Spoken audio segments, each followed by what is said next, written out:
Hello, I'm Maria Hall-Brown, and this is LA Currents. LLCs, 1099s, sole proprietorships, corporations. If you own a business, here in Los Angeles, I should say, more than likely you will be dealing with the Office of Finance. It's a complicated world out there, but fortunately we're going to get some good answers. So I'm delighted to welcome to LA Currents the Director of Finance, Deanna Mangioglu. Lovely to have you here. Thank you for having me. Well, all right, so the Office of Finance for the City of Los Angeles encompasses a very large scope of responsibility. So in a nutshell, frankly, what does it do?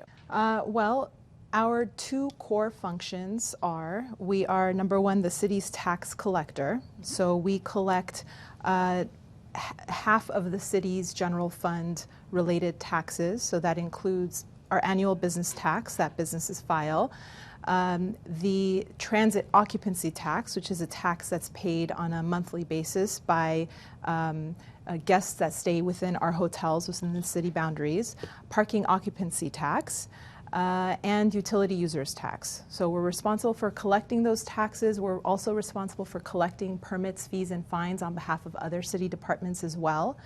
And second, we are the city treasurer. So we manage the city's cash, which is unlike managing the budget. The budget, which is more based on a plan, and it's managed by our office of the CAO.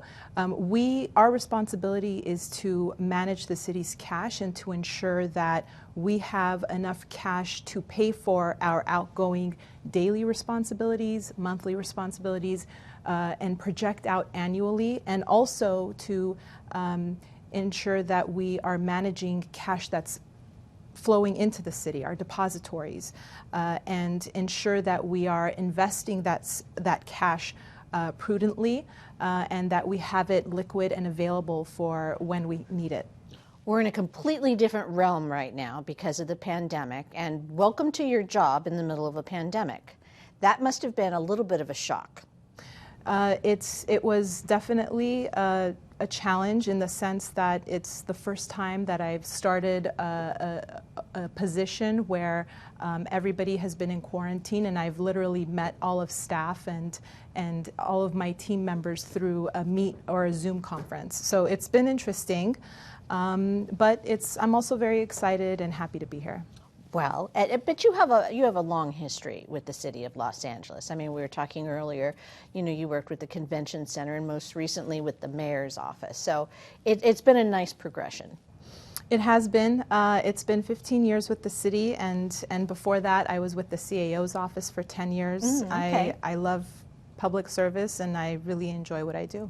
Okay. Well, as I mentioned, since this is one of those unorthodox periods in time that nobody could have predicted anything, some special things have gone into place, including a tax penalty amnesty program. And that is still going on. But what are the parameters of a tax amnesty program then, and who can take advantage of it, and what are the benefits? So essentially, it is a program that has been operating since October 1st and will be lasting through December 17, and it allows any business doing business within the City of Los Angeles that should, whether they're registered or not, to essentially come clean and pay for any back taxes that they owe, including principal and interest, and in exchange, the city will waive all penalties associated with those delinquent accounts, which is pretty significant because some of these accounts and cases result in penalties that add up to 40% of the actual amount that's due. Oh, for heaven's sakes. So we felt that it was important, especially during a time like this, during the time of a pandemic, when it's been really difficult for businesses that are struggling, to allow for an opportunity to reduce that burden on them. And it's a program that is not offered every year. The last time the city offered it was in 2013. So it's been quite a while, and you can submit an application online, you can call us, contact us, and our tax and permit enforcement staff are happy to help. So is there A window? I mean, are you talking taxes that could have been owed decades ago or within a period of time? Essentially, any taxes that are owed in the last several years. And it includes taxes such as business tax, transit occupancy tax, parking occupancy tax, utility users tax. All of it is available and is a part of this program. All right. I don't know if this is a silly question or a okay, legitimate question, but sometimes in the grander scheme of things, if you owe federal taxes, you can negotiate a payment plan. Is that part of this tax amnesty? If you are willing to fess up and say, look, I'm in arrears and my penalties are so that I would like to get them off the books and start, paying my taxes, my principal and my interest, do you at the Office of Finance offer a payment program of any kind? We do. So as part of the tax penalty amnesty program, we offer an installment plan. Okay. And so our billing unit would be able to structure a payment plan that works for both the taxpayer and also ensures that those taxes are collected before the end of the fiscal year. Okay. And the end of the fiscal year is next June 30th. Yes. Right. All right. So as I said earlier when I was doing the introduction, there's a bazillion types of businesses. But when you're working in the city of Los Angeles, who has to have a business tax registration certificate, and what exactly is that? Even if you're a nonprofit, I would imagine. So essentially, anyone that does business within the city of Los Angeles is required to have a tax registration certificate.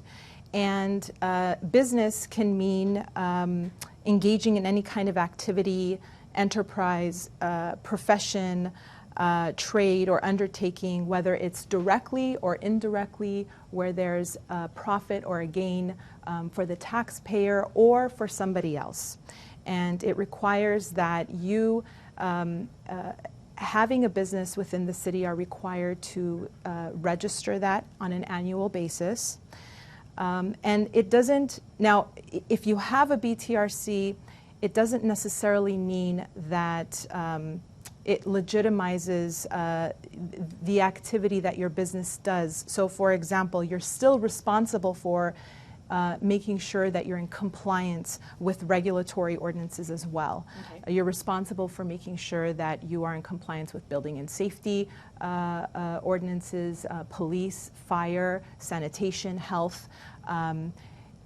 But aside from all of that, if you're a business within the city, you're required to annually file for your business registration certificate, and the renewal is coming up in January, and those filings are due before the end of March 1st. Okay, what if you're an independent contractor? Because that's been a very dubious and an interesting issue here in the state of California. I mean, especially when you start talking about some of the 1099 independent contractor status has been changed, or there's been fights to make them employees, and there's been fights against wanting to be an employee. So if you are an independent contractor and you live and work in the city of Los Angeles, do you also get a business tax registration, or is that just something between you and the federal government when it comes to you paying your federal and state taxes? You're still required to file for your business registration tax certificate. Really? Yes. And if you're a nonprofit, or quote unquote a 501c3? If you're a nonprofit as well. So long as you're engaging in any business, so long as you generate a profit, you're subject to the renewal. Interesting. Okay. Everybody get your tax certificate. So it's very complicated when it comes to business taxes, depending upon what your business is and what it is that you have to have and who you have to owe. And one of the nice things I was learning when I was trying to get up to speed on all of this is there's an enormous amount of help for people out there if they need to get the permit, or if they need to understand what their business responsibilities are, or if they just want to learn more. Because I imagine especially in the pandemic, people who may have lost their jobs or are rethinking who they are might want to open a business or start an entrepreneurial effort of some kind. And there's a lot that the Office of Finance offers. So we have resources that are available on our website that essentially finance.lacity.org that essentially provides instructions for how to start a business, how to file for your business tax registration certificate, how to renew that, what are some other regulatory ordinances that you need to be aware of depending upon the type of business that you're in. We also have a business portal for businesses that are just starting and has resources and information that allows you to get information on how to manage and grow your business. Everything from what to do if you have employees to who you owe and when you owe it, all that kind of thing. And on the flip side of that coin, because there are actually, there's two parts of this. The first part is a lot of businesses have sadly lost their ability to continue. So if your business shuts down or your enterprise shuts down, do they need to reach out and let you know that they have shuttered the doors as well? They do. They need to reach out and they need to file and let us know that their business has been closed. And when it comes time to filing, it's really important that those businesses, although they may not have generated any receipts, gross receipts during that business year, it's really important that they report that. Otherwise, the department is going to develop an assessment based on their prior year business activity and would be required to pay that amount. So it's really important that businesses file with us regardless of whether or not they've generated any revenue. Okay, and then we were talking about earlier, there is this tax penalty amnesty program, but one of the things that the Office of Finance does is collects the taxes. And there are some substantive punitive actions that your office has power to do if someone doesn't pay their taxes. So what are some of the more stringent, firm hand operations that your office can do? If an account is delinquent, then it begins to accrue interest on the principal that's owed, and eventually penalties will be assessed as well. And if the taxpayer is unable to, does not pay its taxes, then it could eventually go to a collection agency. Now, we do have programs that are available. So again, number one, our tax penalty amnesty program is available for those businesses. Yes. And it's really important that they take advantage now. The program is only available through December 17 and essentially, again, waives all penalties. But even during a period of time where we don't have the tax penalty amnesty program, businesses will still be able to contact our office and request a penalty waiver, although those requests are reviewed on a case-by-case basis. Whereas with this program, it's blanket. So, yeah. There have been a lot of sad stories through this COVID-19 crisis and all of the financial havoc that it's wrought. This tax amnesty program is obviously something that the office is doing that's very proactive. But are there other resources for some businesses that are having hard times right now that the Office of Finance might be able to provide, small, medium, large opportunities? Just even some advice? Well, we do also have an offer in compromise program for those businesses that would essentially be allowed to file an application and propose a lesser amount of what they owe. Mm-hmm. And there is an application fee associated with that, so that is another option that we provide to businesses. We also have a small business exemption as well, and where small businesses that have gross receipts that amount to less than $100,000 are essentially exempt from paying business taxes. Okay, well, that's good. There may not be an answer to this, but I'm going to ask it anyways.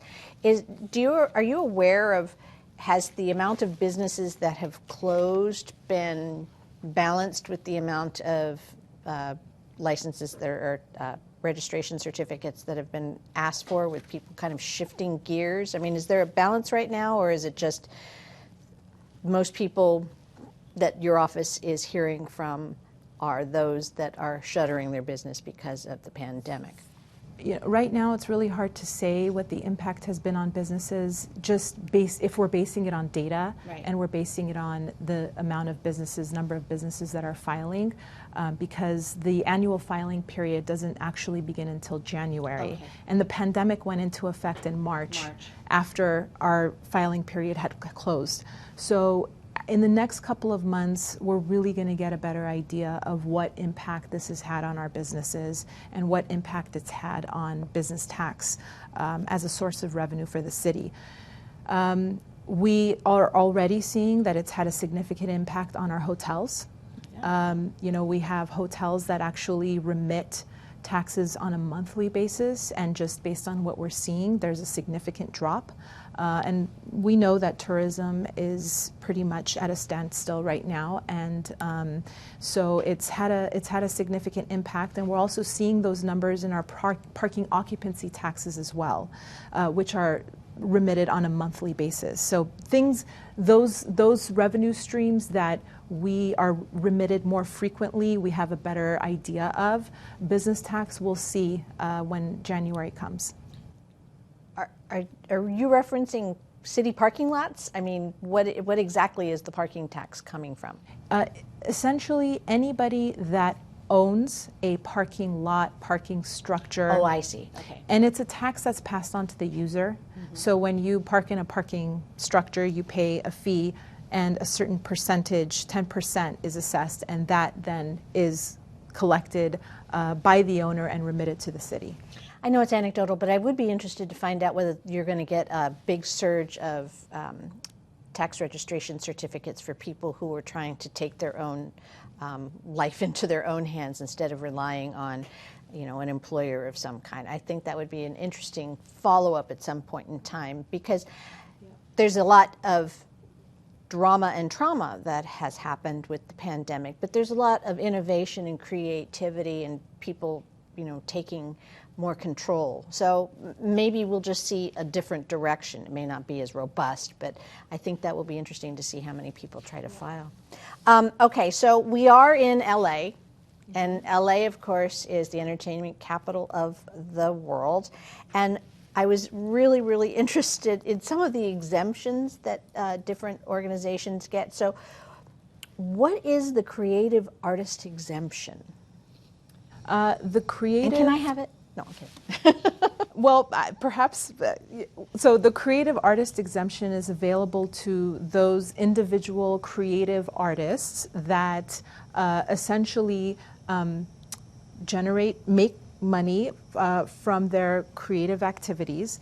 And if you are an artist that generates, has a gross income specifically related to your creative activities, that does not exceed $300,000, then you are exempt from paying business tax. Okay, so if I'm an artist and I have a gallery, or I'm an artist and I sell my art, or I'm a musician and I perform, and I actually have business in that regard. Right. Okay. Well, I think the $300,000 probably encompasses most of the creative artists, because unless of course you're someone like a major producer. All right, and then on the flip side of that, there's also incentives for having entertainment production here in Los Angeles, and so I know that there's been some incentives there, and that's there's an entertainment production cap.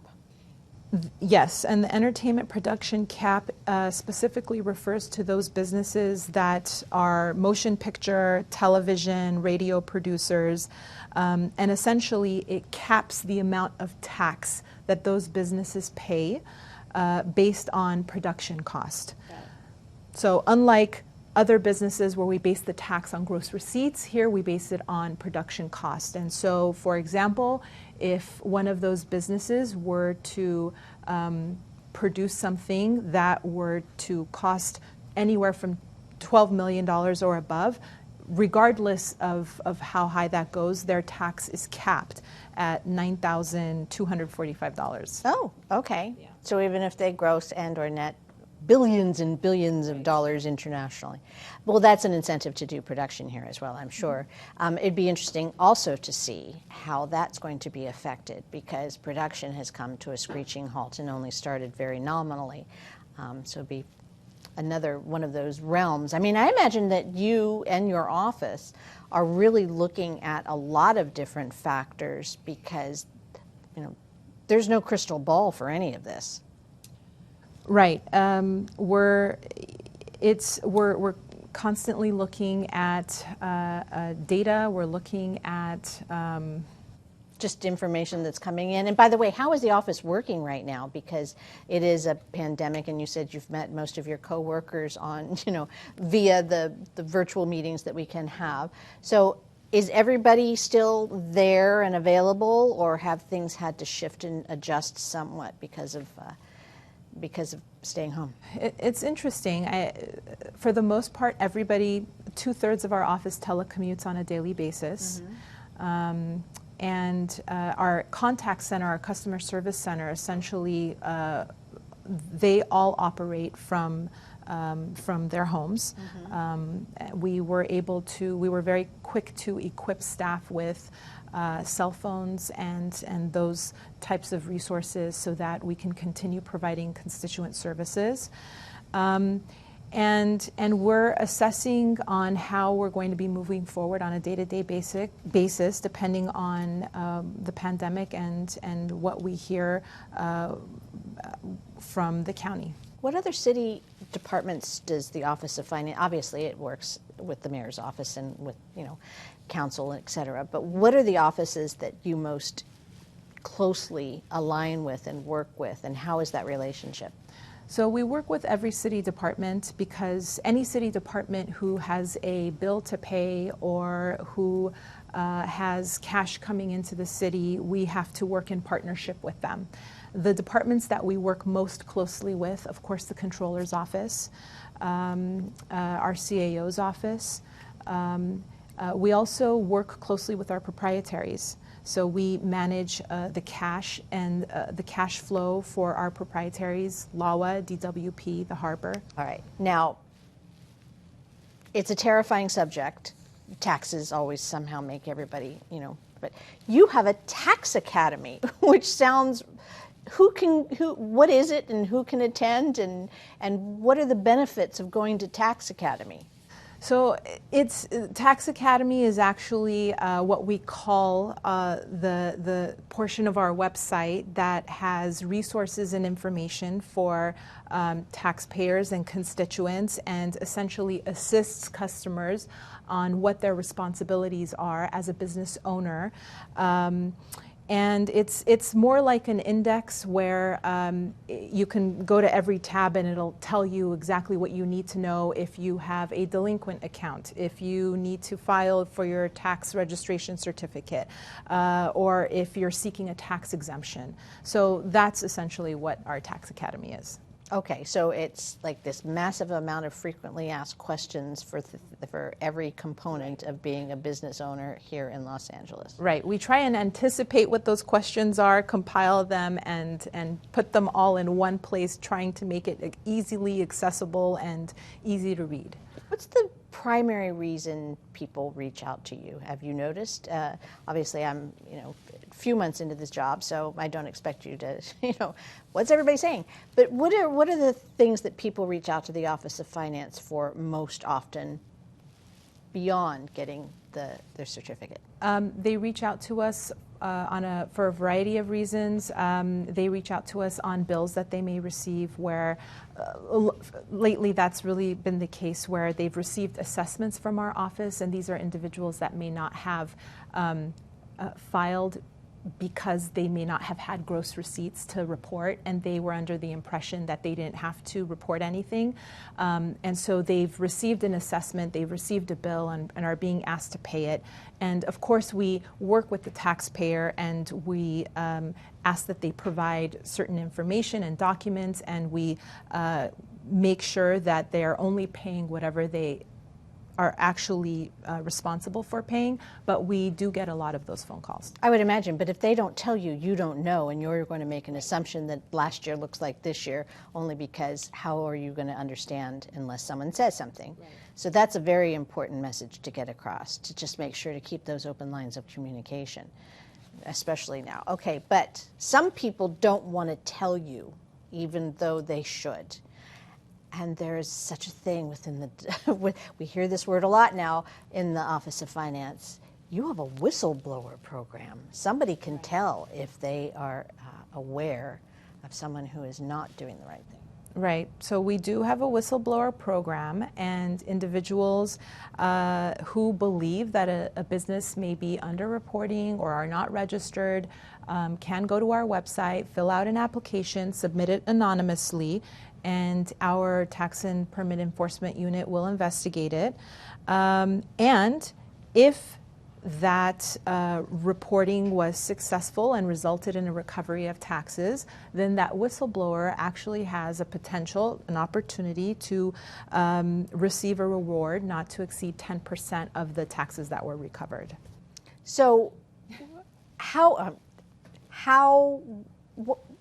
what's an example of someone knowing that someone is not paying their taxes? Someone is, seeing the business next door, and I mean, how would someone know, I guess, is the question. Well, I think that's a very good question. They're an employee and they're noticing their boss said something? They may be very close to the business. I would think that it would be difficult for a random person who has no association or knowledge of the business, but if it's someone who is who happens to be an employee, a former employee, and they have some information, then they could file.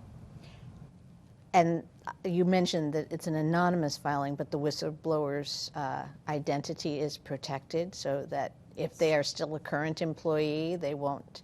I mean, there are laws against this kind of thing, but sometimes there are subtle ways that people get around it, so they'll be protected? That's right. They will be absolutely protected, and that information would remain anonymous. All right. So as far as the Office of Finance is concerned, the most important things right now are the fact that there are these relief programs that you have to actually jump on board really quick before the end of the year. Yes. You have to make sure that the office knows if you are not getting the gross receipts that you normally do, so that you don't get assessed for taxes that you should not. And that there are people who will help you start your new business if you've decided that you want to move forward. If you have an exemption, if you have the creative artist exemption, if you're subject and have been granted the small business exemption, make sure to renew your tax certificate on time before March 1st so that you don't compromise that exemption. And do you have to file it every single year? Yes. Okay, so everybody has to file a new tax certificate every single year. And do not wait to the last minute. You're able to file as soon as you know you're going to be in the business? new year. Okay. Yes. All right. And all of these questions and everything that anyone could possibly want to know about the Office of Finance is available at our website, which is finance.lacity.org. All right. Congratulations. And thank you for making all of this feel manageable. And that's a wrap on this edition of LA Currents.